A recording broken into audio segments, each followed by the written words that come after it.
Hey everybody, Shane here, Shoebox Legends. Thanks for tuning in for a quick pickups video today. Spring is in the air here in Rhode Island. The temperatures are on the rise. Preseason baseball has started and Major League Baseball is right around the corner. Love this time of year, and it felt like the perfect time to show off 4 baseball cards that I added to my collection over this past winter, but haven't found the time to show off on the channel yet. And these are really going to show the fact that I love all eras of our hobby. So across these 4 cards, we're going to see a modern shiny card from the 21st century. We're going to see a fantastic vintage card from the golden era of cardboard that it took me years to hunt down the copy that was right for me.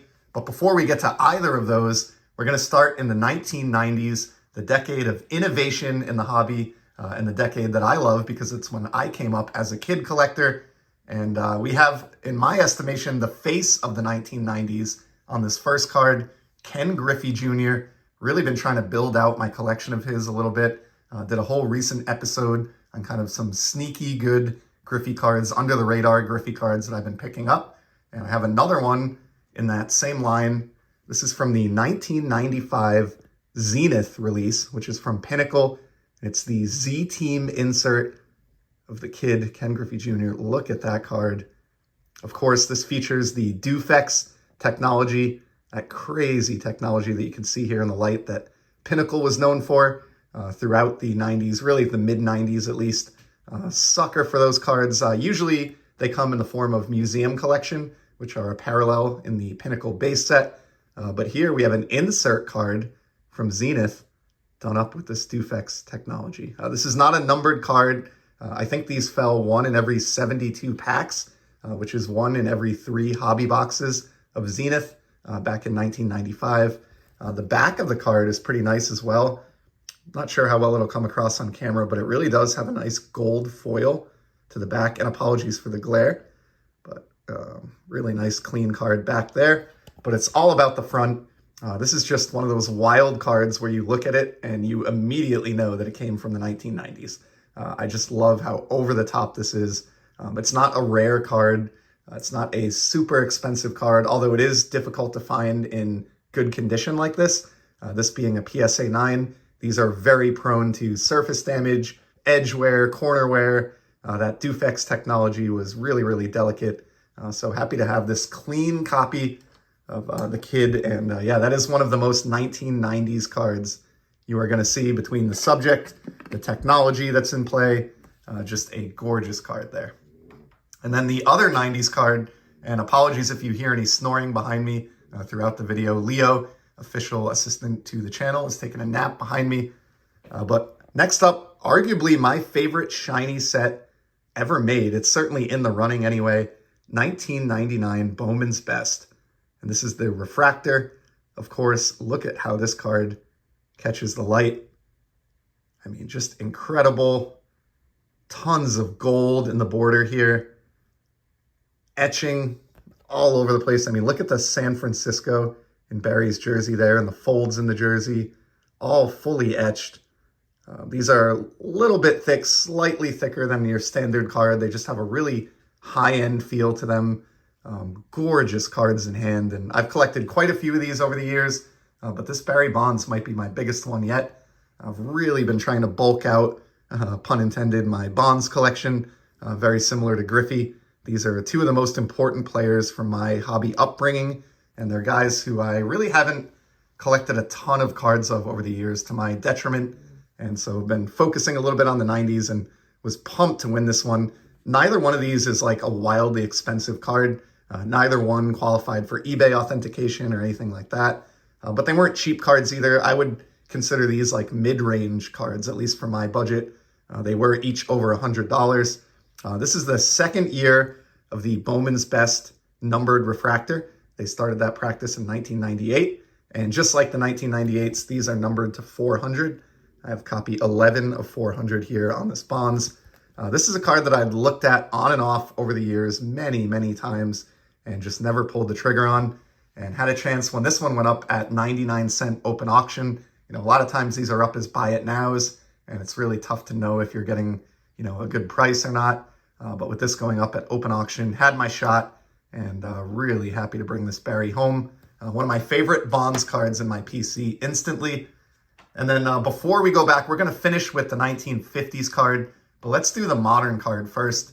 And it's the reason I have this Monte Irvin up in the background. This is a Hope Diamond parallel, for those who don't know, from 2011 Topps Baseball.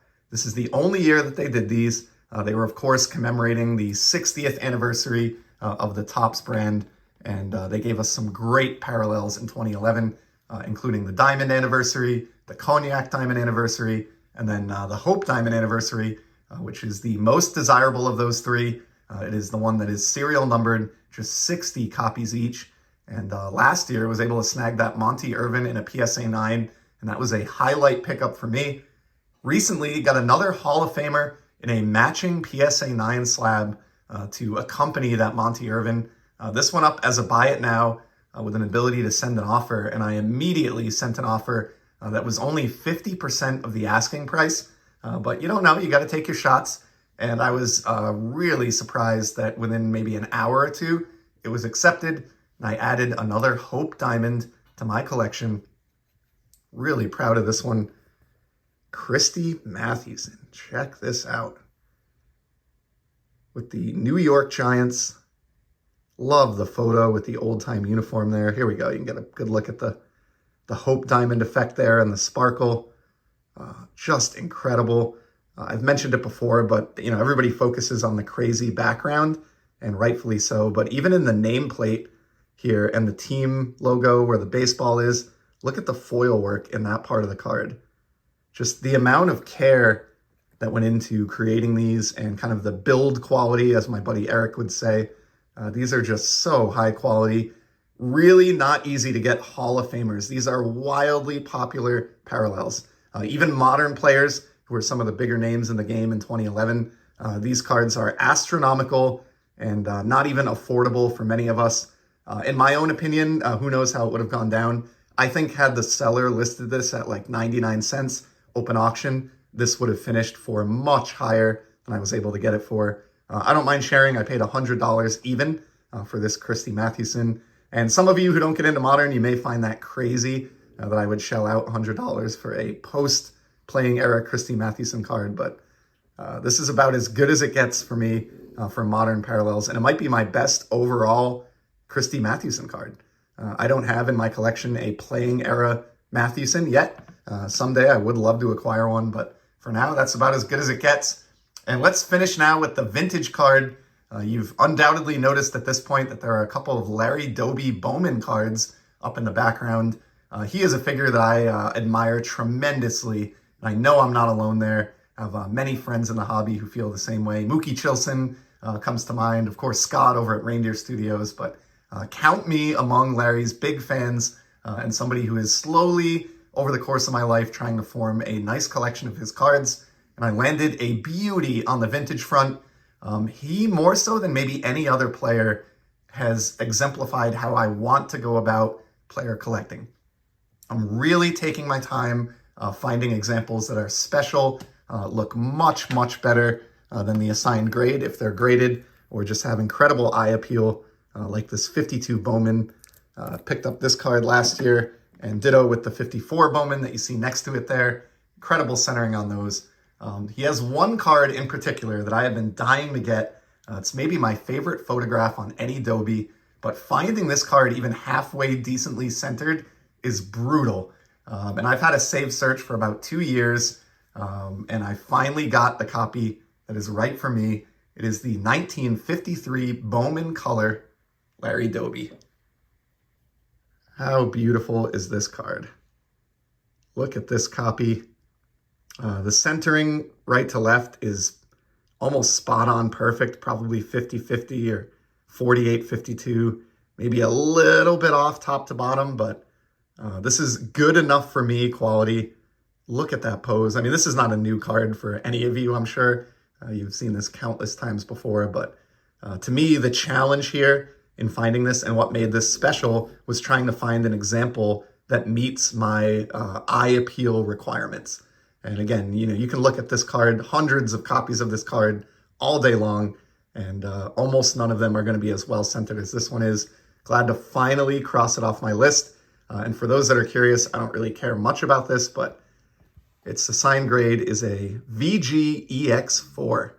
As my buddy Adam would say over at Vintage Sanctuary, a vintage greatness excellent 4 on this Larry Doby. And that completes a nice 3-year run with the 52, 53, and 54 Bowman Doby cards.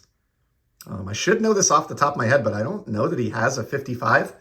So I just got to keep working my way backwards here. The 50 and the 51 are very high on my list. They have been for some time, and they are each kind of goal cards for me over the next year or two. But for today, really happy to have that 53.